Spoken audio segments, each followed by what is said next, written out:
Good morning 12th class. बेटा आज हम करेंगे चैप्टर 3 का क्वेश्चन नंबर 12। देखिए 12th क्वेश्चन में आपसे क्या कहा है, 12th क्वेश्चन में आपसे कहा है बेटा कि P Q are were partner in a firm, कि पी क्यू आर एक फर्म में पार्टनर थे। देयर बैलेंस शीट ऑन 31 मार्च 2017 और 31 मार्च 2017 को उनकी बैलेंस शीट इस तरीके से थी। और देखिए बच्चों आपको बैलेंस शीट इसमें गिवन है, बैलेंस शीट आपको इसमें गिवन है और बैलेंस शीट के बाद आपसे इसमें बोला गया है कि आर डाइड ऑन 30 जून 2017, कि 30 जून 2017 को आर की क्या हो गई, डेथ भी हो गई थी। और पार्टनरशिप डीड में ये कहा था कि उनके प्रॉफिट शेयरिंग रेशो क्या था, 2:1:1। और उसके लीगल रिप्रेजेंटेटिव को क्या क्या मिलेगा, क्लियर बोला है, एक तो कैपिटल मिलेगी, रिजर्व में शेयर मिलेगा, प्रॉफिट में हिस्सा मिलेगा पिछले लास्ट 3 इयर्स में +10 के हिसाब से, पिछले 3 सालों के प्रॉफिट में +10 करके, by way of goodwill his total profit for last 3 years, पिछले 3 सालों के जो प्रॉफिट है उसके हिसाब से उसे क्या मिलेगी, goodwill. Share in profit on revaluation of building, building के रिवैल्यूएशन पे 4000 का जो था वो प्रॉफिट था, उसमें भी इसको क्या मिलेगा, हिस्सा मिलेगा। The net profit of last 3 years, और बेटा पिछले 3 सालों का हमें प्रॉफिट भी इस क्वेश्चन में दिया हुआ है। और साथ ही आर की ड्राइंग दी हुई है 5000। और उसके बाद आपसे कहा है कि पार्टनर्स कैपिटल बनाइए, आर का एग्जीक्यूटर अकाउंट बनाइए और फिर बैलेंस शीट भी बनाइए। तो देखिए इस क्वेश्चन को हम कैसे करेंगे, किस तरीके से करेंगे।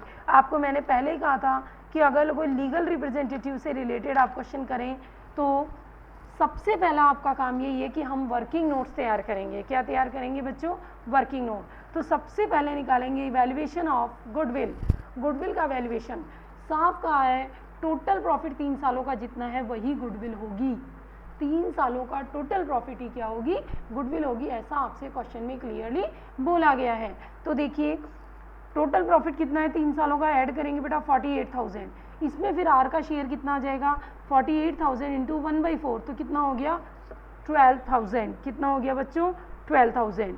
फिर है share in profit of R till death, death के दिन तक आर का प्रॉफिट में हिस्सा। तो बेटा हमसे बोला एवरेज प्रॉफिट, तो हम सबसे पहले एवरेज प्रॉफिट निकालेंगे पिछले 3 सालों का। तो बेटा आपको पता है 3 सालों का टोटल प्रॉफिट कितना था 48,000, 48,000 का एवरेज निकालेंगे तो कितना आएगा 16,000। और क्वेश्चन क्लियर कह रहा था ऐड 10%, तो ऐड 10% 1600, इस तरीके से हमारा टोटल एवरेज प्रॉफिट कितना हो गया 17,600। अब बेटा ये 17,600 तो पूरे साल का था, हमें तो केवल 3 मंथ्स का चाहिए। तो शेयर ऑफ आर टिल 30 जून 2017, 30 जून 2017 तक का हम हिस्सा निकालेंगे। तो 17,600 इंटू 3/12 इंटू 1/4, ऐसे करके आर का प्रॉफिट में हिस्सा भी कितना आ जाएगा 1100 रुपये आ जाएगा। फिर हम बना लेंगे पार्टनर्स कैपिटल। तो देखिए बेटा सबसे पहले Y balance BD, P Q R का बीडी, उसके बाद पुराना रिजर्व हमने बांट दिया। क्लियरली क्वेश्चन में कहा है कि रिवैल्यूएशन पे 4000 का प्रॉफिट था, आपको पता है रिवैल्यूएशन का प्रॉफिट हमेशा किस में बढ़ता है, ओल्ड रेशो में। तो आप ओल्ड रेशो में जब इस रिवैल्यूएशन को बांटेंगे तो 2000, 1000 और 1000। अभी अपन ने जस्ट गुडविल निकाली थी बेटा 12,000 की, 12,000 की जो हमने ये गुडविल निकाली थी, इस गुडविल को दोनों पार्टनर्स कौन से रेशो में देंगे, सेक्रीफाइस रेशो में। तो हमारी सेक्रीफाइस रेशो में क्या एंट्री जाएगी, पी और क्यू, और पैसा आर में, और इधर 2R और पैसा पी और क्यू में। ये हो गया हमारा गुडविल का एडजस्टमेंट। और इस पर्टिकुलर टाइम का जो प्रॉफिट है, 3 महीने का जो प्रॉफिट है, वो आपको पहले भी बता चुकी हूँ मैं, बेटा किस नाम से आएगा, पीएनएल सस्पेंस के नाम से। तो बाय पीएनएल सस्पेंस 1100। फिर आपको पता है आर की ड्राइंग भी दी हुई है, तो आर की 2 ड्राइंग कितनी है 5000। अब आर का बैलेंस फिगर किस में चला जाएगा, उसके लीगल रिप्रेजेंटेटिव के अकाउंट में।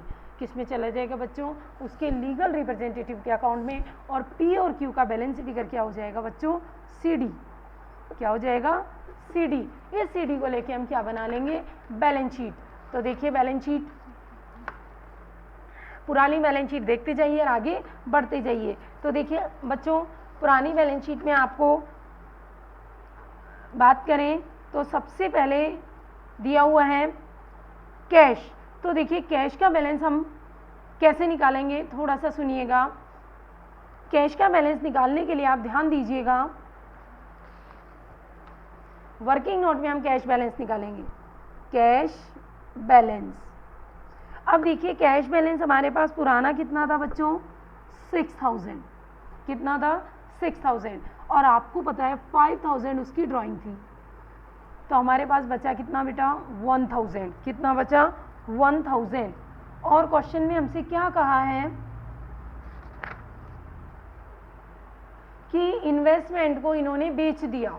अब आप मुझे बताइए, जब आप इन्वेस्टमेंट बेचोगे तो इन्वेस्टमेंट कितने के थे, इन्वेस्टमेंट थे हमारे 15,000 के। हमने 15,000 के इन्वेस्टमेंट भी क्या कर दिए, बेच दिया। तो हमारे पास टोटल पैसा कितना हो गया बेटा, 16,000। आप मुझे बताइए 16,000 में से अगर आप उसके लीगल रिप्रेजेंटेटिव को पेमेंट करोगे तो कितना पेमेंट होगा, 24,100 का पेमेंट करोगे तो आंसर आएगा माइनस में। और माइनस में आंसर कितना आएगा बेटा, 8,100। और आपको पता है कैश का बैलेंस कभी भी माइनस में नहीं होता, तो हम ये बैलेंस किस नाम से लिख देंगे, बैंक ओडी के नाम से। किस नाम से लिखेंगे, बैंक ओडी के नाम से। और लीगल रिप्रेजेंटेटिव का अकाउंट बना करके हम उसमें क्या कर देंगे, पेमेंट की एंट्री कर देंगे। ठीक है, इसमें हमें एग्जीक्यूटर का अकाउंट बनाने के लिए बोला है, क्या बोला है, तो हम इसके लीगल रिप्रेजेंटेटिव का अकाउंट भी बनाएंगे। लीगल रिप्रेजेंटेटिव का अकाउंट कैसे बनाओगे बच्चों, देखिए बाई आर्स कैपिटल, और इसका पेमेंट आपको करना है तो आप यहाँ लिख देंगे टू बैंक, और पेमेंट पूरा कर देंगे 24,100। ऐसे हम इसका क्या कर देंगे, पेमेंट। तो फिर देखिए बैलेंस शीट में आइए, बैलेंस शीट में हमने सबसे पहले कैश का बैलेंस निकाल लिया, तो वो माइनस में आया था, तो हमने उसे क्या क्या नाम दे दिया, बैंक ओडी। कैश के बाद में बेटा दिया हुआ है हमें स्टॉक। स्टॉक में कोई चेंज नहीं है, हम एज इट इज लिख देंगे। उसके बाद बिल रिसीवेबल, कोई चेंज नहीं है, एज इट इज लिख देंगे। डेटर, कोई चेंज नहीं है, एज इट इज लिख देंगे। बिल्डिंग, आपको क्लियर कहा है कि बिल्डिंग में 4,000 का रिवैल्यूएशन हुआ था, यानी 4,000 बढ़ा था, प्रॉफिट हुआ था।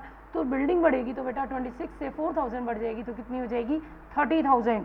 30,000 बिल्डिंग हो गई। उसके बाद आपको पता है जो रिटायरिंग पार्टनर होता है, डिजीज पार्टनर होता है, उसका अगर हम प्रॉफिट जो देते हैं वो किस नाम से देते हैं, पीएनएल सस्पेंस के नाम से। और पीएनएल सस्पेंस के नाम से आप जो प्रॉफिट दोगे वो बैलेंस शीट के कहाँ आएगा, असेट साइड में। तो क्या लिख दोगे, पीएनएल सस्पेंस 1100।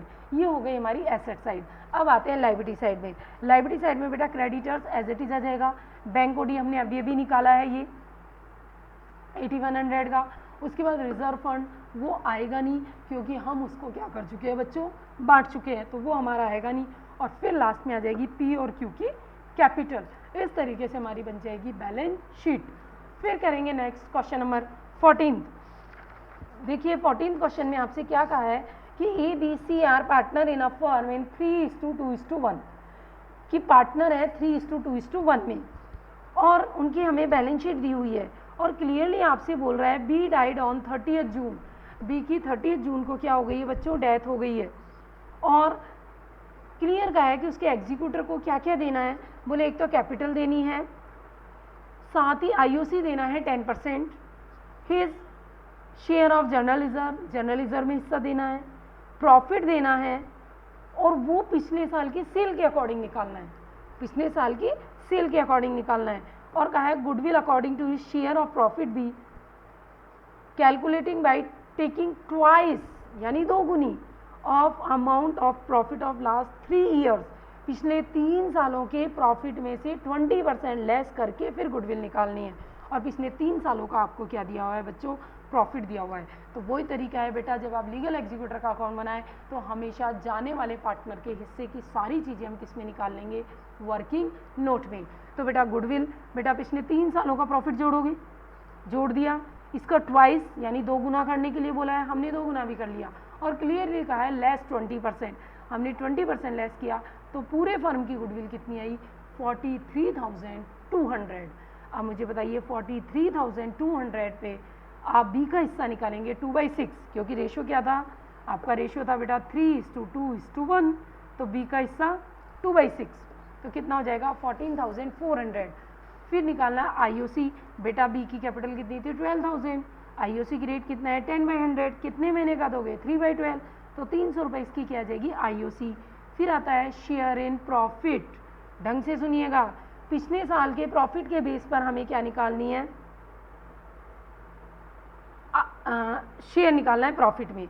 देखो आपको क्लियरली कहा है कि पिछले साल की सेल कितनी थी 1,20,000 और रेट कितनी है 10%, तो 1,20,000 का 10% प्रॉफिट और उसमें फिर इसका हिस्सा 2/6, तो इसका प्रॉफिट में हिस्सा कितना आ जाएगा बेटा 4,000। एक बार फिर से सुन लीजिए, sale into rate by 100 into time, वो ratio, sale into rate by 100 into ratio of deceased partner, तो कितना हो गया 4,000।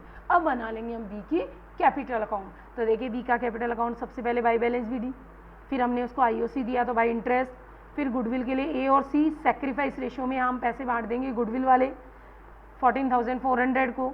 उसके बाद जनरल रिजर्व में हिस्सा, प्रॉफिट का हिस्सा हम किस नाम से लिखेंगे बच्चों, P&L सस्पेंस के नाम से, किस नाम से लिख देंगे P&L सस्पेंस के नाम से, और इसका बैलेंसिंग फिगर किस में चला जाएगा बेटा पीज एग्जीक्यूटर अकाउंट में, किस में चला जाएगा पीज एग्जीक्यूटर अकाउंट। और अब हम क्या बनाएंगे पीज एग्जीक्यूटर अकाउंट, पूछा है हमसे क्लियरली, तो क्या लिखोगे P's executor account. P's executor account आप जब बनाएंगे तो इसमें आप क्या लिखेंगे, सबसे पहले by P's capital, by P's capital 34,700, और एग्जीक्यूटर का अकाउंट फिर किससे बंद हो जाएगा टू बैलेंस सी डी 34,700। इस तरीके से हमारा बन जाएगा पी का एग्जीक्यूटर अकाउंट, क्या बन जाएगा पी का एग्जीक्यूटर अकाउंट 34,700, 34,700। इस तरीके से बेटा एक बार फिर से आपको याद दिला रही हूँ कि जब भी क्वेश्चन में पार्टनर साल के बीच में डेथ हो रही हो तो बेटा उसको आईओसी, उसको सैलरी, उसका प्रॉफिट में हिस्सा, ये सब टाइम के अकॉर्डिंग निकलेगा, और उसके लिए हम सबसे पहले वर्किंग नोट बना के उसका पूरा हिस्सा निकाल लेंगे, उसके बाद हम अकाउंट बनाएंगे, तो हमारा काम बहुत ही फटाफट से और एक्यूरेट होगा। अब हमारे पास बेटा एक लास्ट पॉइंट और बचता है कि अगर डिजीज पार्टनर के पैसे का पेमेंट का सेटलमेंट करे बिना रिमेनिंग पार्टनर्स बिजनेस कंटिन्यू रखते हैं तो डिजीज पार्टनर के या रिटायरिंग पार्टनर के क्या राइट्स होते हैं।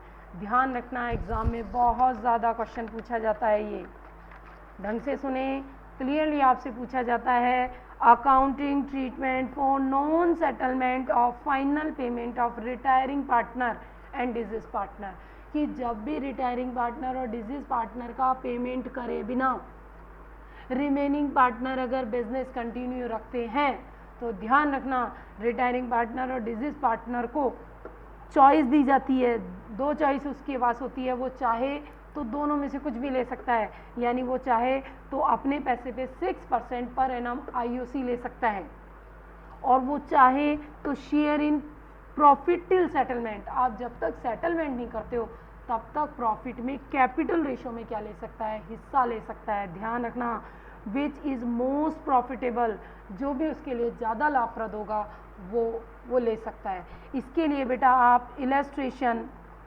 28 सॉल्व करेंगे, इलस्ट्रेशन 28 सॉल्व करेंगे।